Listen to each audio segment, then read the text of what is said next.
Have you ever seen a knife and there's certain design cues that you just absolutely love the attention to detail? How's it going, everybody? I'm Rollshambo, the connoisseur and collector of all things sharp and shiny. And let me know in the comments section down below, what type of design cues really get you going when we talk about knife design? Today, we're talking about a giant mouse knife that came my way via a pass-around group started by Lefty.edc. This is, in fact, his knife. I do not get to keep it. This is a loaner, and I'm very grateful that he gave me the opportunity to check it out. So shout out to Kev, aka Lefty.edc, for being willing to pass this around the channels so that we could give our opinions. He knows that many of us are opinionated, especially me. I have a lot of opinions. I also don't have a dog in this fight because I'm not affiliated with Giant Mouse Knives. This is not a knife that was given to me. I don't have any reason to say anything nice about this knife, but I'm about to. Let's talk about the Giant Mouse Knives Atelier. Let's go.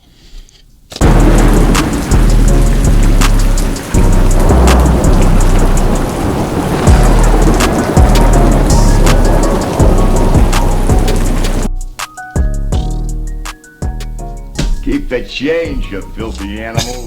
Let's go ahead and check out the Giant Mouse Knives Ace Atelier. And here's the thing, guys. I'm a stickler for correct pronunciation.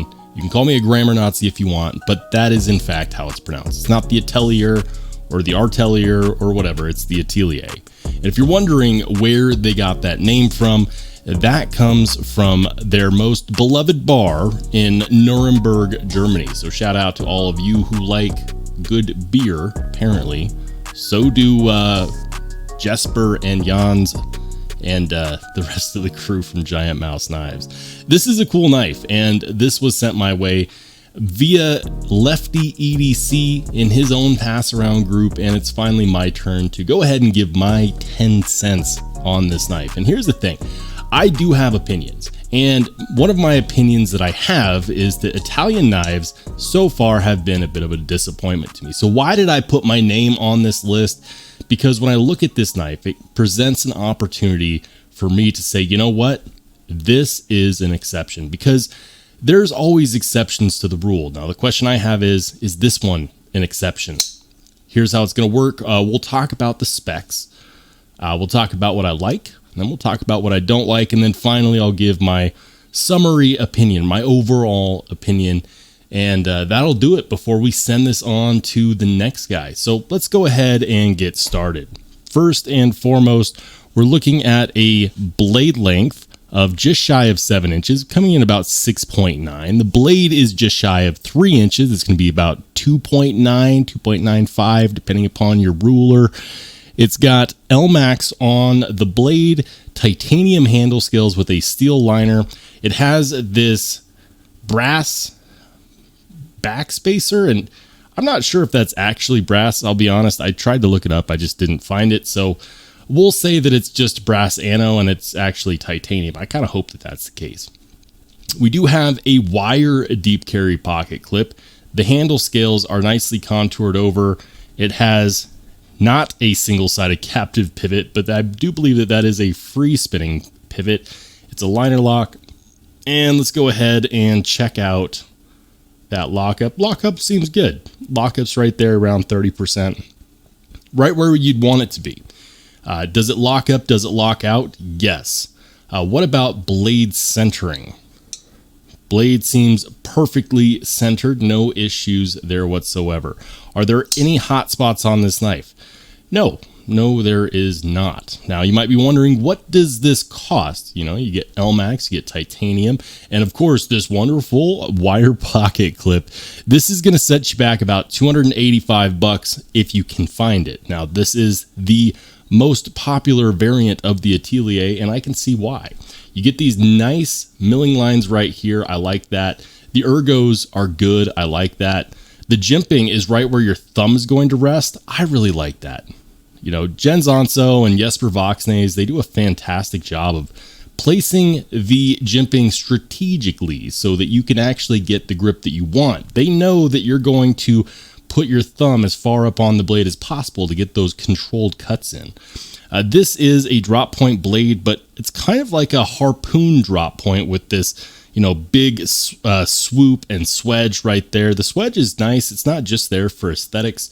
It actually also serves a purpose. And I talk about this all the time with swedges, but it helps with the cutting relief because it's one less thick part of the knife to tear whatever you're trying to cut. And so, yes, that is actually good.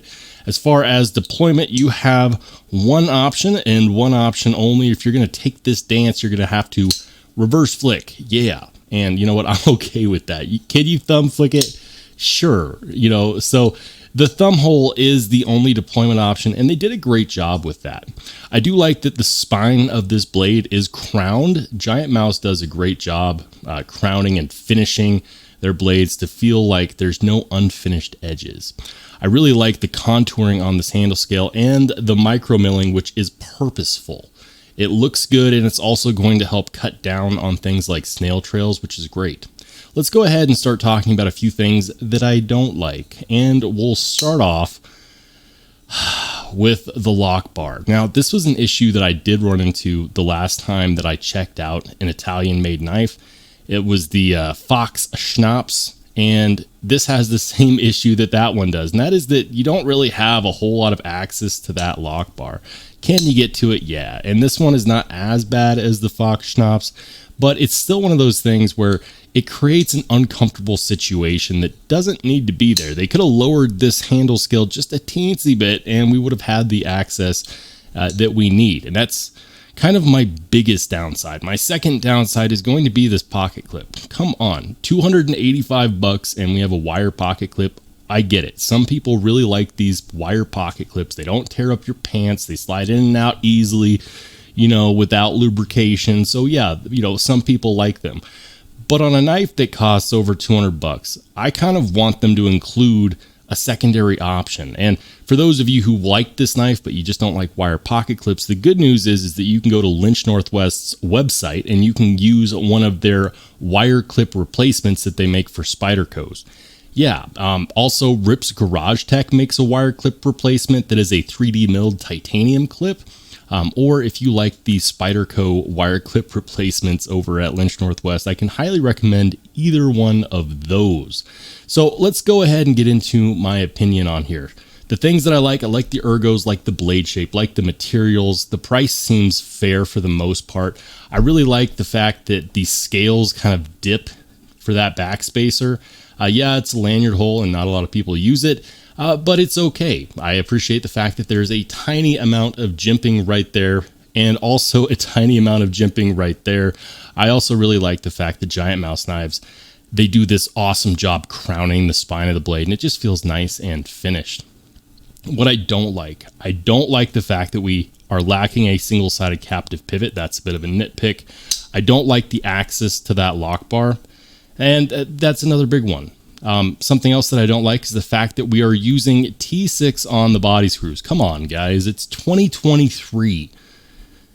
We know everyone wants at least T8 on the body screws. And if you're wondering why that's important, for those of you in the back, I'll go ahead and tell you that it has everything to do with the fact that when you take knives apart all the time, you hate when you strip the screw, and it's much more likely to happen on a knife that has T6s for the body screws rather than a knife that has T8s. So there you have it. Do I think that this is a good knife? Did it change my opinion on Italian knives? I gotta say that this is a knife that I wouldn't be disappointed with at all.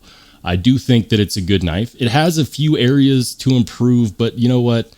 Most knives do, and that's something that I could live with. For $285, I feel like that's a fair price given that you're getting Elmax and you're getting titanium and you're getting a really well-designed knife, all things considered. They did a good job on this one.